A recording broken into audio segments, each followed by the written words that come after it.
क्या होता अगर नारुतो एक जीनियस होता? नारुतो की स्टोरी में इससे क्या चेंजेस आते? तो शुरू करते हैं, तुम्हें भी पता चल ही जाएगा। इस स्टोरी में नारुतो के अंदर कुरामा के सील होने तक सब कुछ सेम होता है, लेकिन नारुतो पहले की तरह हाइपर एक्टिव नकल हेड निंजा नहीं है। वो इस स्टोरी में काम एंड कलेक्टेड टाइप का बंदा है। एग्जाम्पल के लिए वो बिल्कुल शीनो की तरह है। नारुतो जीनियस है और ये बात सब लोग नोटिस भी करते हैं। नारुतो सब कुछ बहुत ही जल्दी सीख जाता है। नारुतो जब 5 साल का हुआ तो हिरुzen उसे अपने साथ लाइब्रेरी में लेकर के गया और उसे कुछ स्क्रोल्स ला कर दिए। बेसिक थाईजुत्सु, एकेडमी लेवल के निंजुत्सु, मतलब सारी बेसिक चीजें नारुतो को उसने दे दी। तो भाई नारुतो भी लग जाता है काम पे और एकेडमी जाने से पहले ही वो इन सब चीजों को मास्टर कर लेता है बहुत अच्छे से। अब आती है एकेडमी में जाने की बारी और इस बार भी नारुतो को दबा के रेसिज्म झेलना पड़ता है और उसे दोस्त बनाने में खासा दिक्कत आती है, लेकिन फिर भी उसकी दोस्ती सारे कोनोहा 12 से हो ही जाती है क्योंकि वो इस स्टोरी में बड़ा जीनियस और कूल सा बंदा है। लेकिन साकुरा से उसकी यहाँ दोस्ती नहीं होती क्योंकि इस स्टोरी में नारुतो की निगाहें शुरू से ही सिर्फ हिनाटा के ऊपर है और इस स्टेज पे मुझे साकुरा काफी अनोइंग लगती थी, तो मैंने उसे यहाँ पे ज्यादा इंक्लूड नहीं किया है। उनको याद ही होगा हिनाटा को कैसे नारुतो बुलीज से बचाता है और फिर उन्हीं बुलीज से नारुतो मार भी खाता है। लेकिन इस स्टोरी में नारुतो सिर्फ हिनाटा को बचाता ही नहीं है बल्कि उन बुलीज की कुटाई भी करता है। तो अब तुम समझ ही गए होगे कि इस स्टोरी में नारुहिना एंगल होने वाला है। लेकिन जैसे कैनन स्टोरी में नारुतो को कुछ समझ में ही नहीं आता, इस बार नारुतो को सब कुछ समझ में आता है लेकिन नारुतो कुछ बोल नहीं पाता। तो फिलहाल के लिए ये नारुहिना साइड में रखते हैं। नारुतो की जिंदगी बढ़िया चल रही होती है, वो ट्रेन कर रहा होता है और रोज एकेडमी लाइफ भी जी रहा होता है। तभी आ जाता है दिन स्पारिंग मैचेस का। नारुतो कीबा के अगेंस्ट स्पार करता है। देखो कीबा शुरू में तो बहुत लंबी लंबी हाँक रहा होता है लेकिन नारुतो उसे एक पंच में ही सुला देता है। अब नारुतो और सास्के की बारी आती है स्पार करने की और दोनों एक दूसरे को बराबर की टक्कर दे रहे होते हैं और ये सब देखकर सास्के बहुत किलस जाता है कि कैसे क्लैनलेस नोबडी उसे बराबर की टक्कर दे रहा है और सास्के के ईगो को इससे बहुत ठेस पहुंचती है। इसके बाद सास्के अपने घर जाता है जहाँ उसके पेरेंट्स उनका इंतजार कर रहे होते हैं लाश बंद करके। क्या भाई नारुतो जीनियस ही तो है, कोई उचिया मैसेगर थोड़ी रोक देगा वो। इस बार सास्के और ज्यादा डार्क और इनसिक्योर हो जाता है क्योंकि इस बार वो टॉप डॉग नहीं है। वो पूरी एकेडमी में प्रैक्टिस करता है, बस वो कैसे भी करके नारुतो से आगे निकलना चाह रहा होता है लेकिन वो ऐसा कर नहीं पाता और इस स्टोरी का सास्के और ज्यादा डार्क होता है। नारुतो भी इस समय तक मतलब 10 साल की एज में हाई चूनिन लेवल पे पहुंच चुका होता है और अब उसे ये भी फील हो जाता है कि उसके अंदर 2 तरीके के चाकरा हैं। तो भाई उसका खुराफाती दिमाग उसके अंदर कीड़े पैदा कर देता है, चुल वाले, और नारुतो उस रेड चाकरा को एक्सेस करने की कोशिश कर लेता है और वह ऐसा कर भी लेता है। तभी बहुत बड़ा कांड हो जाता है। अब ये मत सोचना कि नारुतो ने कंट्रोल खो दिया था क्योंकि नारुतो पूरी तरीके से वन टेल्ड स्टेट के कंट्रोल में था, लेकिन पूरी विलेज ये चाकरा फील कर लेती है और भाई सब दहशत में आ जाते हैं। हिरुzen सीधा नारुतो के आगे पहुंच जाता है और नारुतो उसे सब कुछ बता देता है। अब हिरुzen यहाँ सदमे में चला जाता है। इस 10 साल के लड़के ने क्यूबी का चाकरा यूज किया, वो भी बिना कंट्रोल खोए। अब इस मुद्दे पे काउंसिल मीटिंग भी होती है जहाँ डांजो तो चाहता था कि नारुतो उसे मिल जाए, लेकिन हिरुzen उसे बोलता है बैठ जा चुपचाप वरना सेंसे के पास तुझे भी पहुंचा दूंगा। हिरुzen फिलहाल के लिए ये डिसाइड करता है कि नारुतो एकेडमी के बाहर टेंजो के साथ ट्रेनिंग करेगा, मतलब एकेडमी की छुट्टी होने के बाद, और इस मिशन में टेंजो का नाम होता है यामाटो। इसके साथ ही हिरुzen जिराए को भी लेटर लिख देता है और सब कुछ बता देता है कि भाई विलेज में क्या क्या चल रहा है और नारुतो ने क्या क्या कर दिया है। अगले दिन नारुतो एकेडमी के बाद टेंजो के पास जाता है। टेंजो उसे एक पेपर देता है उसका चाकरा नेचर चेक करने के लिए और नारुतो की एफिनिटी होती है विंड और वाटर और दोनों ही एफिनिटीज उसकी बहुत ज्यादा स्ट्रांग होती हैं। तो भाई यामाटो अपना नारुतो को वाटर स्टाइल सिखाने लग जाता है क्योंकि उसे वही आता है। साथ ही यामाटो नारुतो को वो सारी स्किल्स भी सिखाता है जो यामाटो ऑनबू के रिक्रूट्स को सिखाता है, जैसे कि केंजुत्सु, शुरिकेन जुत्सु। और ऐसे ही ट्रेनिंग करते करते नारुतो के दिन बीतते बीतते एकेडमी का लास्ट दिन आ जाता है। इस बार भी रूकी ऑफ द ईयर के लिए नारुतो वर्सेस सास्के के बीच में स्पार होती है जिसमें नारुतो सास्के को पूरा डोमिनेट कर रहा होता है। इस बार सास्के ने थोड़ी ज्यादा ट्रेनिंग की थी कैनन के मुकाबले, तो उसके पास वन टोमे शरिंगान भी अवेकन हो चुका था, लेकिन नारुतो अब मिड जोनिन लेवल पे पहुंच चुका था थैंक्स टू यामाटो। अपनी हार से चिढ़कर सास्के नारुतो के ऊपर पीछे से फायर बॉल मारता है। नारुतो पीछे पलटता है और सिर्फ एक हैंड सील से वाटर वॉल बना देता है, जिसे देखकर सास्के की और भी ज्यादा किल्लत जाती है, पर इरुका बीच में आकर के सब कुछ संभाल लेता है। यहाँ से सीन शिफ्ट होता है होकागे ऑफिस की तरफ जहाँ जिराए और हिरुzen बात कर रहे होते हैं और हिरुzen ये बताता है कि नारुतो को टीम 7 में डाल रहा है वो, लेकिन जिराए बताता है कि वो नारुतो को अपना अप्रेंटिस बनाना चाहता है। तब डांजो भी वहाँ आ जाता है और बोलता है कि साइको रूट में मजा नहीं आ रहा है, तो उसे टीम 7 में नारुतो की जगह पे प्लेस कर देते हैं। यहाँ डांजो सास्के को विलेज के लिए खतरा कंसीडर कर रहा होता है, तो साइको उसके ऊपर नजर रखने के लिए टीम 7 में भेजना चाह रहा होता है। हिरुzen मान जाता है। यहाँ से सीन शिफ्ट होता है एकेडमी की तरफ को जहाँ इरुका सारी टीम्स को अनाउंस कर रहा होता है और वो नारुतो को हॉट स्प्रिंग के पास जाने को बोलता है जहाँ नारुतो को जिराए मिलता है जो हॉट स्प्रिंग में ताका झाकी कर रहा होता है और नारुतो भी इस काम में उसे ज्वाइन कर लेता है। जिराए नारुतो को पहले ही दिन समनिंग करना सिखा रहा होता है और नारुतो को बोलता है कि भाई जितना भी चाकरा तू लगा सकता है लगा दे। अब क्योंकि नारुतो बहुत टाइम से यामाटो के साथ ट्रेन कर रहा था, उसका चाकरा कंट्रोल बहुत बढ़िया हो गया था और वो 2 टेल्ड स्टेट तक अब क्यूबी का चाकरा यूज कर पा रहा था। तो भाई वो समनिंग जुत्सु अपनी पूरी ताकत के साथ लगा देता है और गामा बुंटा के साथ साथ मावर पार्ट को भी समन कर लेता है। जिराया का मुंह खुला का खुला रह जाता है तभी माँ उसे देखकर मीनाटो बोल देती है और अपना नरूटो तो जीनियस था ही अचानक से समझ जाता है कि वो फोर्थ होकागे का ही बेटा है। अब जिराया नरूटो को सारी बात बैठ के समझाता है और नरूटो ये जान के बहुत खुश होता है। दूसरी तरफ ककाशी बिल्कुल भी खुश नहीं होता। उसकी टीम में होता है एक इमो उचिया जिसे इंफीरियोरिटी कॉम्प्लेक्स और सुपीरियोरिटी कॉम्प्लेक्स दोनों एक साथ हुए। एक फैन गर्ल जो कि सिर्फ सास्के को रिझाने के लिए निंजा बनी है और साए जो बार बार इन दोनों की बेइज्जती किए जा रहा होता है। ककाशी उन्हें फेल करना चाह रहा होता है लेकिन वो चाह के भी ऐसा नहीं कर सकता क्योंकि उसके ऊपर काउंसिल का बहुत ज्यादा प्रेशर होता है और वो ना चाहते हुए भी इन सबको पास कर देता है। इधर नरूटो और जिराया यहाँ वहाँ भटक रहे होते हैं। जिराया नरूटो के बैटल आईक्यू बढ़ाने के लिए उसे ट्रेन करता है, वैसा ही कुछ जो उसने ट्रेनिंग ट्रिप में उसके साथ किया था। साथ ही वो नरूटो को थोड़े मोड़े निंजुत्सु भी सिखा देता है और साथ ही वो नरूटो को शैडो क्लोन्स भी सिखा देता है, ये सोचते हुए कि नरूटो के पास चक्र की कोई कमी तो है नहीं। जिराया नरूटो को ये नहीं बताता कि शैडो क्लोन्स को वो ट्रेन करने के लिए भी यूज कर सकता है, लेकिन इस बात को अपना नरूटो खुद समझ जाता है। ये सारी ट्रेनिंग नरूटो और जिराया मिशंस के बीच में कर रहे होते हैं और ये सब करते करते अपना नरूटो भी ए रैंक थ्रेड बन चुका होता है और उसका बिंगो बुक में भी ए रैंक थ्रेड नाम आ चुका है। ये सब 1 महीने तक चलता है जिसके बाद जिराया नरूटो को लैंड ऑफ वेव्स में भेज देता है क्योंकि उसके पास ककाशी की डिस्ट्रेस कॉल आई हुई थी। मतलब स्क्रोल में आई थी भाई, वैसी कॉल नहीं आई थी, कॉल बोले तो वैसी बुलाने वाली कॉल। जिराया नरूटो को वहाँ भेजने से पहले नरूटो को रसेंगान के सारे स्टेप समझा देता है और नरूटो भी चल जाता है उन्हें प्रैक्टिस करते करते लैंड ऑफ वेव्स की तरफ। इधर ककाशी एक वाटर प्रिजन के अंदर कैद होता है। सास्के और साए थक हार कर जमीन पर पड़े हुए होते हैं और साकुरा कांपती हुई एक कुनाई लेकर के टाजुना के सामने खड़ी होती है। तभी जाबुजा के पेट में एक जोरदार पंच पड़ता है और वो दूर जाकर गिरता है। नरूटो ककाशी को उठाता है और ये पूछता है कि भाई सब बढ़िया चल रहा है, ज्यादा लगी तो नहीं ना। ककाशी खुद हैरान होता है कि ये कहाँ से आ गया और इसने ऐसा कर कैसे दिया। सास्के भी बहुत ज्यादा जेलस फील कर रहा होता है और सास्के खुद को कोसने लगता है कि ये सोच करके कि वो इतने सालों से कर क्या रहा है। जब वो विलेज में ही सबसे ज्यादा स्ट्रॉन्गेस्ट नहीं है तो वो इताची को कैसे मारेगा। और साई को तो डांजो ने बताया ही होता है नरूटो के पोटेंशियल के बारे में। वो बाहर से तो कोई रिएक्शन नहीं देता लेकिन भाई समझ जाता है कि नरूटो के बारे में डांजो ने जो भी कहा था वो सब कुछ बिल्कुल सच था। इधर जाबुजा खड़ा होता है कुछ बोलने के लिए, तभी नरूटो उसके सामने आता है और उसके मुंह पे एक जोरदार किक मारता है जिससे जाबुजा नॉकआउट हो जाता है। ऐसा होते ही जाबुजा के गर्दन में 2 सैनबॉर्न घुसते हैं और हाकू अपनी कहानी बताता है, वही हंटर निंजा वाली। नरूटो हाकू की तरफ बढ़ने लगता है लेकिन ककाशी उसे रोक लेता है और हाकू और जाबुजा चले जाते हैं। अब नरूटो ककाशी को अपनी पीठ में लादता है और टाजुना को बोलता है कि चल अपना घर दिखा। थोड़ी देर बाद वो सब टाजुना के घर पहुंच जाते हैं जहां सुनामी उन सबका वेलकम करती है और नरूटो को देखकर उसे कुछ कुछ होने लगता है। मैं पहले बताना भूल गया था लेकिन इस स्टोरी में नरूटो घटिया सा ऑरेंज जंपसूट नहीं पहनता, वो ठिगना भी नहीं है। तो भाई Naruto got ridge in this story. इस बार इनारी सास्के के ऊपर भड़कता है और सास्के भी नाराज होकर वहाँ से चला जाता है। अगले दिन ककाशी अपनी टीम को वाटर वॉकिंग सिखा रहा होता है, तभी उसकी नजर पड़ती है नरूटो की तरफ जो कि रसेंगान का पहला स्टेप सीख रहा होता है। तब ककाशी उसके पास आता है और नरूटो से पूछता है क्या भाई रसेंगान सीख रहा है। नरूटो हैरान हो जाता है, भाई तुझे कैसे पता। तो ककाशी बोलता है मेरे ही सेंसे का तो जुत्सु है ये। तो नरूटो हैरान होके बोलता है मेरे डैड आपके सेंसे थे। ककाशी उतना ही हैरान होके बोलता है तुझे किसने बताया।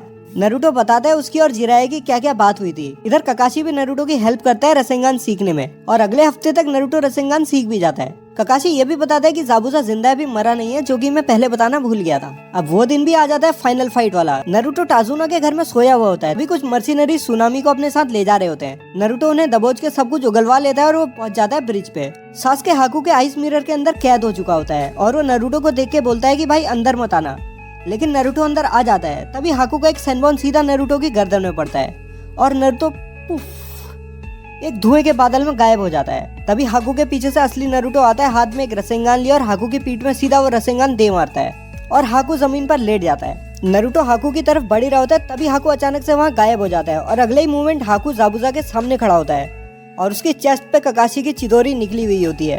वही मतलब जो कुछ भी कैनन में हुआ था इसके बाद सब कुछ वैसा ही होता है। ग्रेट नरूटो ब्रिज भी बन जाता है और टीम 7 इसके बाद वापस से कोनोहा चले जाती है और नरूटो भी उनके साथ ही चले जाता है। इधर सास्के के मन में सिर्फ डार्क थॉट्स ही घूम रहे होते हैं, वो खुद को ही कोस रहा होता है। खैर विलेज में आने के कुछ समय बाद ही इन सबका सामना होता है गारा और उसके भाई बहनों से, लेकिन इस बार कॉन्कुरो जमीन पर पड़ा होता है और उसके बगल में उसके पपेट्स के छोटे छोटे टुकड़े पड़े होते हैं। देखो तुम्हें पता ही होगा इस स्टोरी में नरूटो हिरुzen को और ज्यादा मानता है और नरूटो और कोनोहामारू एक दूसरे को पहले से ही जानते थे। तो जब नरूटो ने देखा कि एक क्रॉस ड्रेसर कोनोहामारू को गले से पकड़ के खड़ा है तो भाई नरूटो से कहाँ रहा गया। नरूटो ने कानकुरो का वो हाल कर दिया जो मैं तुम्हें बता चुका हूँ। तभी नरूटो के मन में कुरामा की आवाज आती है जो बताता है कि गारा शिकाकू का जिंचुरी की है।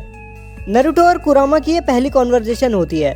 तभी गारा बोलता है कि mother will have your blood, ये सुनकर नरूटो थोड़ा कंफ्यूज हो जाता है कि भाई क्या मदर किसको मदर बोल रहा है। और जब नरूटो को रियलाइज होता है, जोर जोर से हंसने लगता है और नरूटो के मन में कुरामा भी बहुत जोर जोर से हंसने लगता है। यहाँ से जाने के बाद ककाशी नरूटो को बताता है कि वो चूनिन एग्जाम्स में अकेला जाने वाला है। फिर नरूटो एक ट्रेनिंग ग्राउंड में जाता है और वो कुरामा से मिलता है, जहाँ कुशिना भी आ जाती है, क्योंकि यहाँ सील ऐसे सेट हुई होती है कि जब भी नरूटो और कुरामा पहली बार एक दूसरे को कांटेक्ट करेंगे तो कुशिना भी वहाँ पे आ जाएगी। यहाँ कुशिना और नरूटो की वही बातें होती है जो उनकी कैनन स्टोरी में हुई होती है।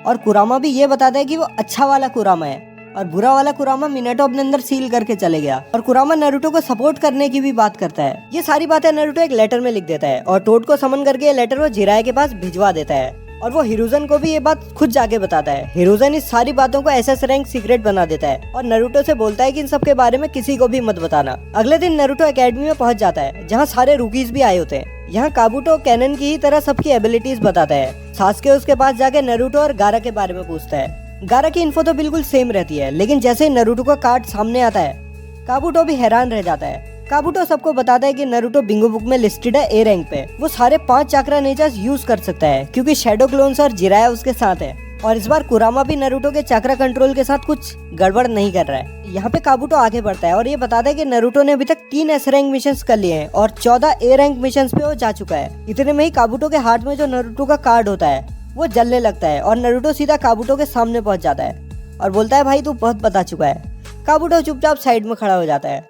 तभी साकुरा उससे और ज्यादा सवाल जवाब करती है तो काबुटो के मुंह से साउंड विलेज की थोड़ी बहुत बुराई निकल जाती है और गोजू या मेजू इन दोनों में से कोई काबुटो के ऊपर अटैक कर देता है। तभी इबिकी वहाँ पे आ जाता है और पहला टेस्ट शुरू हो जाता है। नरूटो समझ जाता है कि ये टेस्ट किस बारे में है और वो अपने बगल में भी देखता है जहाँ हिनाटा बैठी हुई होती है, जिसे देखकर नरूटो शर्मा जाता है और इस बार नरूटो हिनाटा के आंसर्स को कॉपी कर लेता है। दूसरे टेस्ट की बारी आती है जहाँ नरूटो जल्दी से एक टीम को पकड़ लेता है और उनका स्क्रोल अपने पास रख लेता है और वो जल्दी से फॉरेस्ट से बाहर जा रहा होता है। तभी उसे सेंस होती है बहुत खतरनाक वाली ब्लड लस्ट, तो नरूटो देखने चले जाता है भाई क्या सीन चल रहा है। तभी वो देखता है कि ओरोचिमारू ने एक साई को एक हाथ से गर्दन से पकड़ के हवा में उठा रखा है और सांस के साइड में पड़ा हुआ है, जिसकी गर्दन में एक अजीब सी सील बनी हुई है। ओरोचिमारू की नजर भी नरूटो पे पड़ती है और वो उसे देखकर स्माइल करता है। अगले ही पल नरूटो सीधा ओरोचिमारू के सामने खड़ा होता है और जिस हाथ से ओरोचिमारू ने साई को पकड़ा हुआ था वो अलग कट के जमीन पे पड़ा होता है और नरूटो टीम 7 को वहाँ से जाने को बोलता है। साई साकुरा को सास्के के साथ भेज देता है और थोड़ा दूर जाकर के फाइट देखने लग जाता है ताकि वो बाद में नरूटो को यहाँ से ले जा सके अगर कुछ गड़बड़ हो गई तो। सोचो भाई अगर वो चिंचुरुकी को मरने दे तो डांजो उसका क्या हाल करेगा। यहाँ ओरोचिमारू की भी फाइट नरूटो के साथ शुरू हो जाती है और मुकाबला बहुत टक्कर का हो रहा था। दोनों में से कोई भी बैकफुट पे नहीं था, दोनों लगातार एक दूसरे के ऊपर अटैक्स पे अटैक्स मारे जा रहे थे। थोड़ी देर बाद ओरोचिमारू को भी रियलाइज होता है कि भाई ये नरूटो कोई आम आदमी नहीं है और पूरा फुल फोर्स यूज करता है नरूटो के अगेंस्ट में और नरूटो थोड़ा बहुत बैकफुट पे जाता है। फिर नरूटो यूज करता है 3 टेल्ड स्टेट और भाई दोनों की बराबरी का मुकाबला शुरू हो जाता है। थोड़ी देर में ऑनको भी आ जाती है और वो बस दूर से ही ये सब देखती रहती है, इंटरफेयर नहीं करती है क्योंकि उसकी औकात भी नहीं थी। ओरोचिमारू समझ जाता है कि भाई नरूटो अलग ही तरीके का बंदा है और उसे अगर मैंने अभी खत्म नहीं करा तो ये आगे जाके मेरे बहुत अड़ंगे डालेगा और वो नरूटो को मारने का डिसाइड करता है। अब नरूटो को भी थोड़ी बहुत दिक्कत होने लगी होती है और ओरोचिमारू उसका चक्रा डिसरप्ट करने के लिए 5 फिंगर सील भी तैयार कर लेता है। तभी वहाँ हिरुजन अपने ऑनबू स्क्वाड्स के साथ पहुंच जाता है क्योंकि ये सब जो इतनी चीजें चल रही होती है सबने सेंस कर ली होती है। हिरुजन के आने के बाद नरूटो भी नॉर्मल फॉर्म में आ जाता है। ये सब देखकर ओरोचिमारू वहाँ से गायब हो जाता है और हिरुजन और उसके ऑनबूस नरूटो को देखकर हैरान थे कि भाई इसने न सिर्फ क्यूबी का चक्रा यूज किया बल्कि विलिंगली उसे सप्रेस भी कर दिया। यहाँ से सीन शिफ्ट होता है प्रिलिमिनरीज की तरफ और सब फाइट वैसे ही जाती है जैसी कैनन में हो रही होती है। नरूटो बहुत आराम से कीबा को हरा देता है और साई कुछ भी रिवील ना हो जाए इसलिए सरेंडर कर देता है। अब आ जाती है हिनाटा वर्सेस नेजी की फाइट जो बिल्कुल कैनन की तरह होती है, लेकिन एक चीज इसमें बदल जाती है। जैसे ही नेजी हिनाटा की हार्ट की तरफ को अपना लास्ट ब्लो मारने जाने वाला था उसके अगले ही सेकंड नेजी पड़ा होता है जमीन पे और उसके सर पे नरूटो का पैर होता है और नरूटो बोलता है बेटे गलती से भी फाइनल में मेरे हत्थे मत चढ़ जाना। और भाई ये सब सुन के नेजी की सच में फट जाती है। अब यहाँ से 1 मंथ ट्रेनिंग के लिए नरूटो ककाशी के पास जाता है और ककाशी उसे बोलता है कि भाई तू माइटो गाय के पास जा। नरूटो वैसा ही करता है। गाय नरूटो के साथ स्पार करता है और उसे ये रियलाइज होता है कि नरूटो बेस फॉर्म में उतना ही फास्ट है जितना फास्ट रॉकली 4th गेट में होता है। यहाँ नरूटो की ट्रेनिंग शुरू हो जाती है गाय के साथ और वो गाय के अंदर ट्रेन करते हुए कागे लेवल की स्पीड तक पहुंच जाता है। देखो स्पीड कैसे बढ़ती है, मसल एक्सरसाइज से टीयर होती है और जब वो दोबारा हील होती है तो वो पहले से भी ज्यादा स्ट्रॉन्गर होती है। अब नरूटो तुमको पता ही है कितना जल्दी हील हो जाता है, तो उसकी ग्रोथ गाय सेंसे के अंदर भाई बहुत ज्यादा ही तेज होती है। और फाइनल मैच के 5 दिन पहले जिराया भी वापिस आ जाता है। जिराया नरूटो और हिरुजन को लेके जाता है लैंड ऑफ टोड्स में जहाँ जिराया नारुतो को उसकी सील की की दे देता है और इन सब लोगों की निगरानी में नारुतो जाता है अपने माइंड स्केप में और सील को अनलॉक कर लेता है और सील अनलॉक करते ही उसके सामने आ जाता है मिनाटो और इन दोनों की बातें बिल्कुल कैनन वाली ही होती हैं। इसके बाद नारुतो और कुरामा फिस्ट बम करते हैं और इस व्हाट इफ में नारुतो सीधा केसीएम 2 में ही पहुंचता है भाई। यहाँ जिराया नारुतो से बोलता है चल केसीएम में रहकर एक रसेंगान बना के देख। नारुतो रसेंगान बनाता है और वो उसके मुंह पे ही फट जाता है। नारुतो बचे हुए 5 दिन तक माउंट मियोबोकू में ही रहकर ट्रेन करने की सोचता है कुरामा का चक्रा यूज करने के लिए और फाइनल में सारे मैचेस बिल्कुल कैनन की तरह होते हैं। पहला मैच जो नारुतो और नेजी का था, नेजी बिना लड़े नारुतो के सामने सरेंडर कर देता है। नारुतो भी उसको माफ कर ही देता है हिनाटा के कहने पर। इधर जैसे ही गारा ट्रांसफॉर्म होता है सुना और ओटो अटैक करते हैं, नारुतो सीधा केसीएम 2 में एंटर करता है और सबको एक एक करके ठिकाने लगाने लगता है। देखने वालों को सिर्फ येलो कलर के फ्लैशेस दिख रहे होते हैं। ये सब देख करके काबुटो भी वहाँ से गायब हो जाता है। ककाशी नारुतो को सास्के के पीछे भेज देता है, जिसे गारा मारने ही वाला था तभी नारुतो उसे बचा लेता है और गारा शिकाकू में ट्रांसफॉर्म हो जाता है। नारुतो भी भाई क्यूबी मोड में ट्रांसफॉर्म हो जाता है और शिकाकू को बड़े ही प्यार से हरा देता है। यहाँ से सब कुछ सिमिलर सा ही होता है। हिरोजन भी मर जाता है लेकिन कोनोहा को ना के ही बराबर डैमेज हुआ होता है क्योंकि नारुतो ने पहले ही बहुत सारे शिनोबीज को केसीएम में लपेट लिया था। यहाँ से नारुतो जाता है जिराया के साथ सुनाडे को लेने के लिए और इस बार नारुतो सुनाडे से फाइट करके उसे हरा भी देता है। ओरोचिमारू और काबुटो यहाँ भी एंट्री मारते हैं लेकिन इस बार सिर्फ ओरोचिमारू ही वहाँ से जा पाता है क्योंकि काबुटो की फाइल नारुतो निपटा देता है। इताची और किसामे भी आते हैं जिन्हें मैं बताना भूल गया था। इताची उससे सास्के के बारे में पूछता है। नारुतो सब कुछ बता देता है इताची को और इताची बड़ा निराश होता है कि भाई क्या सोच रहा था मैं, सास्के गलत रास्ते पे जा रहा है। इताची नारुतो से और पूछता है तो नारुतो बोलता है भाई वो देख वो आ रहा है उसी से पूछ ले और इतने में ही वहाँ सास्के आ जाता है और वही होता है सास्के के साथ जो उसके साथ कैनन में हुआ होता है। इस स्टोरी में सास्के बहुत ज्यादा डार्क हो चुका होता है और इताची को भी समझ में आ जाता है भाई उसने दुनिया में कैसा राक्षस छोड़ दिया है। इताची जिराया और नारुतो को पूरी कहानी बता देता है उचिया मैसेकर वगैरह सब चीजों की और जिराया इताची को अपना स्पाई बना लेता है। नारुतो जिराया और सुनाडे के साथ विलेज में वापस चले जाता है और सुनाडे होकागे बन जाती है। इसके कुछ ही दिन बाद एक दिन ऐसा होता है कि रात को इनो और साकुरा दोनों घूम रहे होते हैं, तभी उनके सामने सास्के आ जाता है। सास्के साकुरा को बोलता है सॉरी साकुरा और सीधा एक चिदोरी साकुरा के आर पार कर देता है। यहाँ सास्के अपना मांगे के शरिंगान भी अवेकन कर लेता है और वो विलेज से चला जाता है जहाँ उसका बाहर साउंड फोर इंतजार कर रहे होते हैं और वो सब लोग चल देते हैं ओरोचिमारू के देश की तरफ। अगले दिन सुनाडे कैनन वाली ही टीम को सास्के के पीछे भेज देती है और बोलती है कि सास्के को जिंदा या मुर्दा कैप्चर करके लाओ। सब लोग रवाना हो जाते हैं और इस बार ओरोचिमारू किमीमारू को पहले ही भेज देता है क्योंकि उसे नारुतो की पावर्स के बारे में सब कुछ पता होता है। किमीमारू सास्के का बैरल लेके पहले ही वहाँ से चला जाता है। नारुतो और कंपनी का सामना होता है साउंड फोर से। साउंड फोर कहती है कि भाई हम तुमको रोक के रहेंगे और वो सारे सीधा अपना कर्समा का लेवल 2 ही एक्टिवेट करते हैं। नारुतो बिना देर लगे केसीएम में एंटर करता है और भाई 5 सेकंड के अंदर अंदर साउंड फोर को निपटा देता है। आगे जाकर के उसे सास्के और किमीमारू भी मिल जाते हैं जहाँ वो किमीमारू को तो फौरन ही निपटा देता है लेकिन सास्के से वो बोलता है आजा भाई विलेज में चल, शांति से तेरे गुनाहों की तुझे सजा मिलेगी और जब तू पूरी सजा काट लेगा तो तुझे छोड़ देंगे। नारुतो और सास्के की फाइट होती है जहाँ नारुतो अनफॉर्चुनेटली सास्के की फाइल निपटा ही देता है। हाँ भाई सास्के इस स्टोरी में मर जाता है इसी पॉइंट पे। नारुतो सास्के की बॉडी को विलेज में लेके जाता है जहाँ जिराया सास्के का मांगे को शरिंगान इताची के पास भेज देता है। इधर सुनाडे भी नारुतो को मिशन देती है डांजो को कैप्चर करने का या उसे मारने का, साथ में उसकी रूट को भी ठिकाने लगा देने का और ये मिशन मिलता है नारुतो, जिराया और ककाशी को। देखो इधर होता है कि जो साई होता है अपना, वो ककाशी को सारी बातें बता देता है कि ओरोचिमारू के साथ मिलकर कैसे डांजो ने कोनोहा पे अटैक करवाया। अब देखो रूट से तो मुकाबला करते हैं जिराया और ककाशी जो कि बहुत ही जल्दी रूट का पूरा सफाया कर देते हैं। नारुतो भी डांजो को ठिकाने लगा देता है और इस मिशन के बाद सुनाडे नारुतो को जोनिन बना देती है। यहाँ से जिराया नारुतो को ट्रेनिंग ट्रिप में ले जाने को बोलता है और नारुतो भी इस ट्रिप के लिए मान जाता है। नारुतो अपने सारे दोस्तों से मिलता है और ये लोग चले जाते हैं अपनी ट्रेनिंग ट्रिप के लिए और ये पार्ट यहीं पे खत्म हो जाता है। पार्ट 2 देखना है तो भाई कमेंट सेक्शन में स्पैम कर दो पार्ट 2 पार्ट 2 पार्ट 2 और पार्ट 2 आ जाएगा।